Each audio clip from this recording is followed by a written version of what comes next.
Hello everyone, my self Sandeep Rajbhar. आज के इस वीडियो में हम लोग बात करने वाले एक नए अमेंडमेंट के बारे में जो कि अभी भी प्रपोज्ड है by the institute of company secretary to the ministry of corporate affairs.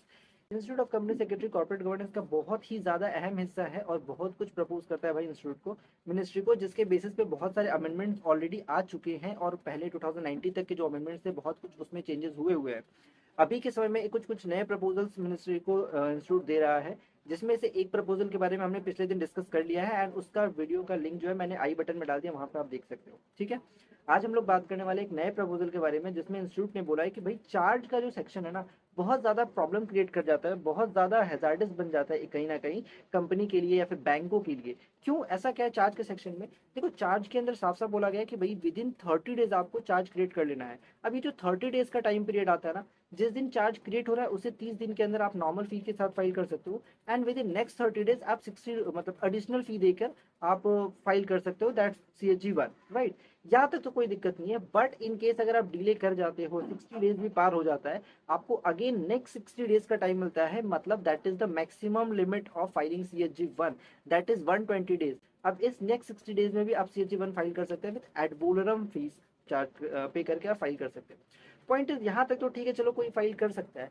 But problem कहाँ आती है ना, मान लो वही प्रैक्टिकल चीज है सर, हो ही सकता है कि कोई फाइल करना भूल जाए, कोई कंपनी है मिस कर जाए, क्योंकि यहाँ पे कंपनी एंड बैंक दोनों का रिस्पॉन्सिबिलिटी होता है। कंपनी भी साइन करती है, कंपनी का भी डायरेक्टर साइन करता है और बैंक से भी एक बंदा साइन करता है एंड इसके अलावा एक प्रोफेशनल सर्टिफाई करता है, तो मतलब तीन तीन सिग्नेचर्स, तीन तीन लोगों के साइन होते हैं। तो यहाँ पे क्या होता है ना, मिसकम्युनिकेशन हो जाता है, कभी कभी कम्युनिकेशन गैप रह जाता है, कुछ इन्फॉर्मेशन ही नहीं पहुंच पाया, डॉक्यूमेंट नहीं आ पाया एंड ये चीज़ भूल जाता है अक्सर बैंक। ठीक है, क्योंकि बैंकों का भी काम बहुत ज़्यादा लोन देते रहते हैं, वो उनके भी ध्यान में बहुत टाइम नहीं आता है ये सब चीज़ें। एंड कंपनी ऑब्वियस सी बात है, अगर छोटी कंपनी है तो उनको उतना याद नहीं रहता कि हाँ क्या फाइल करना है क्या नहीं फाइल करना है। इस प्रॉब्लम में क्या होता है कि वो फाइल करना मिस कर जाते हैं एंड दैट्स अ, यहाँ पे प्रॉब्लम क्रिएट होती है। भाई छोटी सी फॉर्म है CHG 1, अगर उन्होंने फाइल नहीं किया, 120 डेज कंप्लीट हो गए, अब आपको V3 पोर्टल CHG 1 फाइल करने देगा ही नहीं, मीन्स पोर्टल पे अलाउड ही नहीं है। आप जैसे ही डेट डालोगे, क्रिएशन ऑफ चार्ज का डेट जैसे ही 120 डेज एक्सीड करेगा, बोलेगा बस आप फाइल नहीं करने देंगे, वो डेट कंसिडर ही नहीं करता है। ठीक है कि भाई आप एक काम करो, ये जो फीस है ना आप इसको भले एक्सटेंड कर दो, एडवोलरम फीस अब डिले जितना हो रहा है उसके हिसाब से पेनल्टी ऐड करते जाओ, आप एडिशनल फीस को बढ़ा दो, एडवोलरम फीस को अमाउंट के हिसाब से बढ़ा दो, बट ऐसा मत करो कि आप फाइल ही नहीं कर सकते, क्योंकि एक बार रेस्ट्रिक्शन देने का मतलब है आप नॉन कंप्लायंस को ठीक नहीं कर सकते हो। अब इस नॉन कंप्लायंस को ठीक नहीं करने का कंसिक्वेंसेस क्या आता है? या तो कंपनी कंपाउंडिंग करने जाए, अब कंपाउंडिंग करने जाने का मतलब है फिर वो पूरा अप्रूवल वगैरह लेके आएगी, RT के पास जाएगी, बहुत सारा अलग प्रोसेस हो जाता है, वहाँ झमेला है। ठीक है, बैंक के साथ नेगोशिएट करेगी, भाई मेरा नया एग्रीमेंट करो, नया फ्रेश करो, बहुत कुछ कर सकती है, यहाँ पे बहुत प्रॉब्लम क्रिएट होता है। व्हाट इज द कंसिक्वेंसेस अगर CHG 1 फाइल नहीं होता है? इन दैट सिनेरियो क्या होगा, फर्स्ट ऑफ ऑल ये देख लेते हैं। अगर CHG 1 फाइल ही ना हो तो बैंक ने जो प्रॉपर्टी एज अ सिक्योरिटी ली हुई है ना, वो सिक्योरिटी किसी काम की नहीं रहेगी, वो एक अनसिक्योर्ड लोन बन जाएगा ऑटोमेटिकली अगर कंपनी लिक्विडेशन में जाती है तो, क्योंकि उस एसेट के ऊपर चार्ज क्रिएट नहीं किया हुआ है। Liquidator at any cost bank के लिए वो एसेट सिक्योर्ड नहीं मानेगा। ठीक है, तो यहाँ तो बैंक के लिए एक सबसे बड़ा नुकसान है। दूसरा, अगर मान लो डिले करती है तो company and the charge holder, मतलब कंपनी के ऊपर भी लाइबिलिटी आती है सब, चार्ज होल्डर एंड जो क्रेडिटर है जो आपका बैंक है, मतलब सभी के ऊपर हर कोई नॉन कंप्लायंस के अंदर फंस जाता है। तो कहीं ना कहीं बैंक भी इस मैटर को छुपाना स्टार्ट करती है और कंपनी भी इस मैटर को छुपाना स्टार्ट करती है, अगर एक बार नॉन कंप्लायंस हो जाता है तो इस चीज को ट्रांसपेरेंसी और मेंटेन कर सके, कंपनी अगर गलती कर दी उसको सुधारने का एक मौका मिल सके, इस चीज के लिए एक रिक्वेस्ट इंस्टीट्यूट की तरफ से किया गया टू द मिनिस्ट्री कि भाई आप एडिशनल फीस ले लो, आप और ज्यादा पेनल्टी ऐड कर लो, आप कुछ जो भी आपका बन सकता है वो कर लो, बट इसको नॉन कंप्लायंस के रूप में मत ट्रीट करना स्टार्ट कर दो, क्योंकि छोटी सी मिस्टेक के चक्कर में पेनल्टी बहुत हैवी हो जाती है सर, बहुत ज़्यादा हैवी हो जाती है। इतनी बड़ी पेनल्टी छोटी कंपनी के लिए तो बहुत बड़ी बात है, मतलब वो तो भूल जाओ, वो दे ही नहीं पाएगी।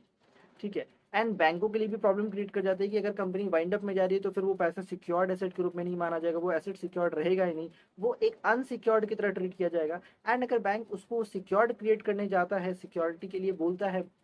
इन केस मिनिस्ट्री साहब बोलती है कि भैया आपका जब आपका भी तो रिस्पॉन्सिबिलिटी था इस एसेट के ऊपर चार्ज क्रिएट करना, आपने क्यों नहीं किया, आप भी इस नॉन कंप्लायंस के हिस्सा है, या तो आप पेनल्टी भरो या तो फिर आप जाओ आप अपना एसेट लॉस करो। तो यहाँ पे बैंकों के लिए भी प्रॉब्लम है। तो दोनों साइड से बेनिफिट को देखते हुए इंस्टीट्यूट का ये जो प्रपोजल है काफ़ी अच्छा है। मेरे को तो लगता है कि ये जो है नेक्स्ट अमेंडमेंट जो है इसमें ऑफकोर्स इसको कंसिडर किया जाना चाहिए। एंड इसके अलावा जो मैंने पिछला वीडियो बनाया था जिसमें अपने कंप्लायंस सर्टिफिकेट के बारे में बात करें स्मॉल कंपनी के ऊपर, वो भी एक काफ़ी इंपॉर्टेंट प्रपोजल है जो कि बहुत ही हाई चांसेस है कि नेक्स्ट स्टेज के जो अमेंडमेंट आने वाले हैं उसमें इनकॉर्पोरेट हो जाए।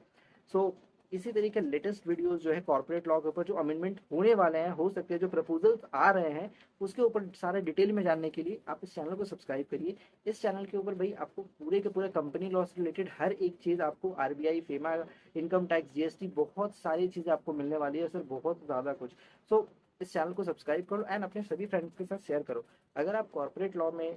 पढ़ाई करते हो, प्रैक्टिस कर रहे हो, जॉब कर रहे हो, कुछ भी कर रहे हो, अगर आप कंपनी से रिलेटेड कोई भी काम कर रहे हो या फिर आप RBI, FEMA, income tax, GST से रिलेटेड कहीं भी अटैच करते हो, देन आपको ये चैनल सब्सक्राइब करना चाहिए क्योंकि भाई यहाँ पे हर एक चीज़ आपको अपडेटेड मिलती है। ठीक है, आई थिंक मेरा जो डिस्कशन था कंप्लीट हो गया। आप मेरे को कमेंट करके बताओ कि आपको क्या लगता है, ये प्रपोजल एक्सेप्ट होना चाहिए या नहीं होना चाहिए, एंड अगर नहीं होना चाहिए तो क्यों, और अगर होना चाहिए तो उसमें और क्या क्या रेस्ट्रिक्शंस डालने चाहिए मिनिस्ट्री को। सो मिलते हैं नेक्स्ट वीडियो में। जय हिंद।